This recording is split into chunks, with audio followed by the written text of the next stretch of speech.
दुर्गा सप्तशती का दूसरा अध्याय।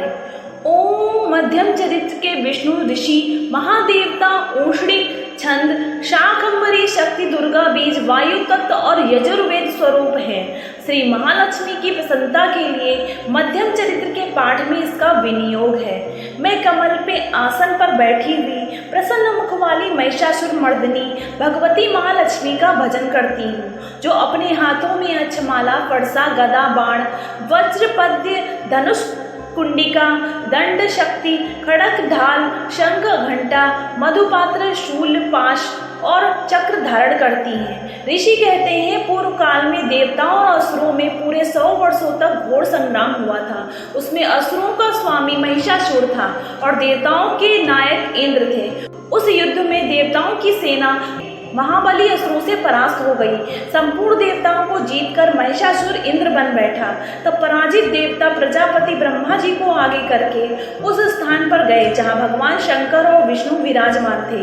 देवताओं ने महिषासुर के पराक्रम तथा अपनी पराजय का यथावत वृत्तांत उन दोनों देवेश्वरों से विस्तार पूर्वक कह सुनाया। वे बोले, भगवान महिषासुर सूर्य, इंद्र, अग्नि, वायु, चंद्रमा, यम, वरुण और अन्य देवताओं के भी अधिकार छीनकर स्वयं ही सबका अधिष्ठाता बना बैठा है। उस दुरात्मा महिष ने समस्त देवताओं को स्वर्ग से निकाल दिया है। अब वे मनुष्यों की भांति पृथ्वी पर विचरते हैं। दैत्यों की यह सारी करतूत हमने आप लोगों से कह सुनाई। अब हम आपकी शरण में आए हैं, उसके वध का कोई उपाय सोचिए। इस प्रकार देवताओं के वचन सुनकर भगवान विष्णु और शिव ने दैत्यों पर बड़ा क्रोध किया। उनकी भौवें तन गई और मुंह टेढ़ा हो गया। तब अत्यंत कोप में भरे हुए चक्रपाणी श्री विष्णु के मुख से एक महान तेज प्रकट हुआ। इसी प्रकार ब्रह्मा, शंकर तथा इंद्र आदि अन्यान्य देवताओं के शरीर से भी बड़ी भारी से तेज निकला और सब मिलकर एक हो गया। महान तेज का वह पुंज जाज्वल्यमान पर्वत सा जान पड़ा। देवताओं ने देखा, वहां उसकी ज्वालाएं संपूर्ण दिशाओं में व्याप्त हो रही थी। संपूर्ण देवताओं के शरीर से प्रकट हुए उस तेज की कहीं तुलना ही नहीं थी। एकत्रित होने पर वह एक नारी के रूप में परिणत हो गया और अपने प्रकाश से तीनों लोकों में व्याप्त जान पड़ा। भगवान शंकर का जो तेज था, उससे उस देवी का मुख प्रकट हुआ। यमराज के तेज से उसके सिर में बाल निकल आए। श्री विष्णु भगवान के तेज से उसकी भुजाएं उत्पन्न हुई। चंद्रमा के तेज से दोनों स्तनों का और इंद्र के तेज से मध्य भाग का प्रादुर्भाव हुआ। वरुण के तेज से जंघा और पिंडली तथा पृथ्वी के तेज से नितंब भाग प्रकट हुआ। ब्रह्मा जी के तेज से दोनों चरण और सूर्य के तेज से उनकी उंगलियां हुई। वसुओं के तेज से हाथों की अंगुलियां और कुबेर के तेज से नासिका प्रकट हुई। उस देवी के दांत प्रजापति के तेज से और तीनों नेत्र अग्नि के तेज से प्रकट हुए। उसकी भौवें संध्या के और कान वायु के तेज से उत्पन्न हुए थे। इसी प्रकार अन्यान्य देवताओं के तेज से भी उस कल्याणमयी देवी का आविर्भाव हुआ। तदंतर समस्त देवताओं के तेज से प्रकट हुई देवी को देखकर महिषासुर के सताए हुए देवता बहुत प्रसन्न हुए। पिनाकधारी भगवान शंकर ने अपने शूल से एक शूल निकालकर उन्हें दे दिया। फिर भगवान विष्णु ने भी अपने चक्र से चक्र उत्पन्न करके भगवती को अर्पण किया। वरुण ने भी शंख भेंट किया, अग्नि ने भी उन्हें शक्ति दी और वायु ने धनुष तथा बाण से भरे हुए 2 तरकस प्रदान किए। सहस्र नेत्रों वाले देवराज इंद्र ने अपने वज्र से वज्र उत्पन्न करके दिया और एरावत हाथी से उतारकर 1 घंटा भी प्रदान किया। यमराज ने कालदंड से दंड, वरुण ने पाश, प्रजापति ने स्फटिकाज की माला तथा ब्रह्मा जी ने कमंडलु भेंट किया। सूर्य ने देवी के समस्त रोमकूपों में अपनी किरणों का तेज भर दिया। काल ने उन्हें चमकती हुई ढाल और तलवार दी। क्षीर समुद्र ने उज्जवल हार तथा कभी जीर्ण न होने वाले 2 दिव्य वस्त्र भेंट किए। साथ ही उन्होंने दिव्य चूड़ामणि, 2 कुंडल, कड़े, उज्जवल अर्धचंद्र, सब बाहुओं के लिए केयूर, दोनों चरणों के लिए निर्मल नूपुर, गले की सुंदर हंसली और सब उंगलियों में पहनने के लिए रत्नों की बनी अंगूठियां भी दी। विश्वकर्मा ने उन्हें अत्यंत निर्मल फरसा भेंट किया। साथ ही अनेक प्रकार के अस्त्र और अभेद्य कवच दिए। इनके सिवा मस्तक और वक्ष स्थल पर धारण करने के लिए कभी ना कुम्हलाने वाले कमलों की मालाएं दी। जलधि ने उन्हें सुंदर कमल का फूल भेंट किया। हिमालय ने सवारी के लिए सिंह तथा भांति भांति के रत्न समर्पित किए। धनाध्यक्ष कुबेर ने मधु से भरा पान पत्र दिया तथा संपूर्ण नागों के राजा शेष ने, जो इस पृथ्वी को धारण करते हैं, उन्हें बहुमूल्य मणियों से विभूषित नागाहार भेंट दिया। इसी प्रकार अन्य देवताओं ने भी आभूषण और अस्त्र शस्त्र देकर देवी का सम्मान किया। तत्पश्चात उन्होंने बारंबार अट्टहास उच्च स्वर से गर्जना की। उनके भयंकर नाद से संपूर्ण आकाश गूंज उठा। देवी का वह अत्यंत उच्च स्वर से किया हुआ सिंहनाद कहीं समा न सका। आकाश में उसके सामने लघु प्रतीत होने लगा।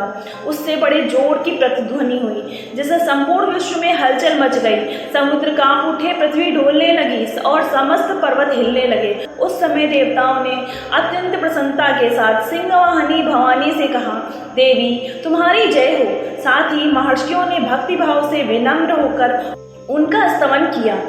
संपूर्ण त्रिलोकी को क्षोभग्रस्त देख दैत्यगण अपनी समस्त सेना को कवच आदि से सुसज्जित कर हाथों में हथियार ले सहसा उठकर खड़े हो गए। उस समय महिषासुर ने बड़े क्रोध में आकर कहा, आह यह क्या हो रहा है। फिर वह संपूर्ण असुरों से घिरकर उस सिंहनाद की ओर लक्ष्य करके दौड़ा और आगे पहुंचकर उसने देवी को देखा, जो अपनी प्रभा से तीनों लोगों को प्रकाशित कर रही थी। उनके चरणों के भार से पृथ्वी दबी जा रही थी, माथे के मुकुट से आकाश में रेखा से खींच रही थी तथा वे अपनी धनुष की टंकार से सातों पातालों को क्षुब्ध किए देती थी। देवी अपने हजारों भुजाओं से संपूर्ण दिशाओं को आच्छादित करके खड़ी थी। तदंतर उनके साथ दैत्यों का युद्ध छिड़ गया। नाना प्रकार के अस्त्र शस्त्रों के प्रहार से संपूर्ण दिशाएं उद्दासित होने लगी। चिछुर नामक महान असुर महिषासुर का सेना नायक था। वह देवी के साथ युद्ध करने लगा। अन्य देवताओं की सेना साथ लेकर चामर भी लड़ने लगा। 60,000 रथियों के साथ आकर उदग्र नामक महादैत्य ने लोहा लिया। 1 करोड़ रथियों को साथ लेकर महाहनु नामक दैत्य युद्ध करने लगा, जिसके रोए तलवार के समान तीखे थे। वह असिलोमा नामक महादैत्य 5 करोड़ रथी सैनिक सहित युद्ध में आ डटा। 60 लाख रथियों से घिरा हुआ बाष्कल नामक दैत्य भी उस युद्ध भूमि में लड़ने लगा। परिवारित नामक राक्षस हाथी सवार और घुड़सवारों के अनेक दलों तथा 1 करोड़ रथियों की सेना लेकर युद्ध करने लगा। बिडाल नामक दैत्य 5 अरब रथियों से घिरकर लोहा लेने लगा। इनके अतिरिक्त और भी हजारों महादैत्य रथ, हाथी, घोड़ों की सेना साथ लेकर वहां देवी के साथ युद्ध करने लगे। स्वयं महिषासुर उस रणभूमि में कोटि कोटि सहस्र रथ, हाथी और घोड़ों की सेना से घिरा हुआ खड़ा था। वे दैत्य और देवी के साथ तोमर, भिंदीपाल, शक्ति, मूसल, खड़ग, परशु और पट्टिश आदि अस्त्रों का प्रहार करते हुए युद्ध कर रहे थे। कुछ दैत्यों ने उन पर शक्ति का प्रहार किया, कुछ लोगों ने पाश फेंके तथा कुछ दूसरे दैत्यों ने खड़ग प्रहार करके देवी को मार डालने का उद्योग किया। देवी ने भी क्रोध में भरकर खेल खेल में ही अपने अस्त्र शस्त्रों की वर्षा करके दैत्यों के समस्त अस्त्र शस्त्र काट डाले। उनके मुख पर परिश्रम या थकावट का रंच मात्र भी चिन्ह नहीं था। देवता और ऋषि उनकी स्तुति करते थे। वे भगवती परमेश्वरी देवी के शरीरों पर अस्त्र शस्त्रों की वर्षा करती रही। देवी का वाहन सिंह भी क्रोध में भरकर गर्दन के बालों को हिलाता हुआ असुरों की सेना में इस प्रकार विचरने लगा, मानो वनों में दावानल फैल रहा हो। रणभूमि में दैत्यों के साथ युद्ध करती हुई अंबिका देवी ने जितने निश्वास छोड़े, वे सभी तत्काल सैकड़ों हजारों गणों के रूप में प्रकट हो गए और परशु, भिंदीपाल, खड़ग तथा पट्टिश आदि अस्त्रों द्वारा असुरों का सामना करने लगे। देवी की शक्ति से बढ़े हुए वे गण असुरों का नाश करते हुए नगाड़ा और शंख आदि बाजे बजाने लगे। उस संग्राम महोत्सव में कितने ही गण मृदंग बजा रहे थे। तदंतर देवी ने त्रिशूल से, गदा से, शक्ति की वर्षा से और खड़ग आदि से सैकड़ों महादैत्यों का संहार कर डाला। कितनों का घंटे के भयंकर नाद से मूर्छित करके मार डाला। बहुतेरे दैत्यों को पास से बांधकर धरती पर घसीटा। कितने ही दैत्य उनकी तीखी तलवार की मार से 2-2 टुकड़े हो गए। कितने ही गदा की चोट से घायल हो धरती पर सो गए। कितने ही मूसल की मार से अत्यंत आहत होकर रक्त बमन करने लगे। कुछ दैत्य शूल से छाती फट जाने के कारण पृथ्वी पर ढेर हो गए। उस रणभूमि में बाण समूह की वृष्टि से कितने ही असुरों की कमर टूट गई। बाज की तरह झपटने वाले देवी पीड़क दैत्यगण अपने प्राणों से हाथ धोने लगे। किन्हीं की बाहें छिन्न भिन्न हो गई, कितनों की गर्दनें कट गई, कितने ही दैत्यों के मस्तक कट कट कर गिरने लगे। कुछ लोगों के शरीर मध्य भाग में ही विदीर्ण हो गए।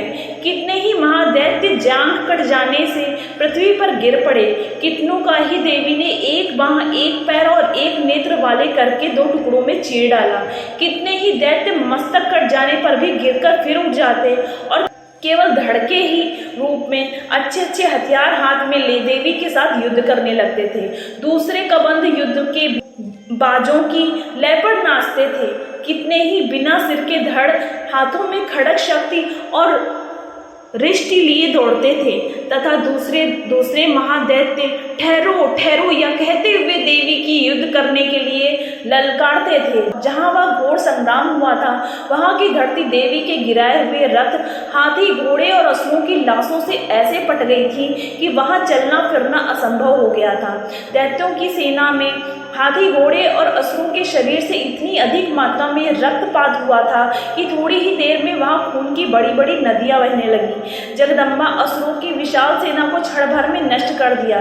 ठीक उसी तरह जैसे तृण और काठ के भारी ढेर को आग कुछ ही क्षणों में भस्म कर देती है, वह सिंह भी गर्दन के बालों को हिला हिलाकर जोर जोर से गर्जना करता हुआ दैत्यों के शरीर से मानो प्राण चुन लेता था।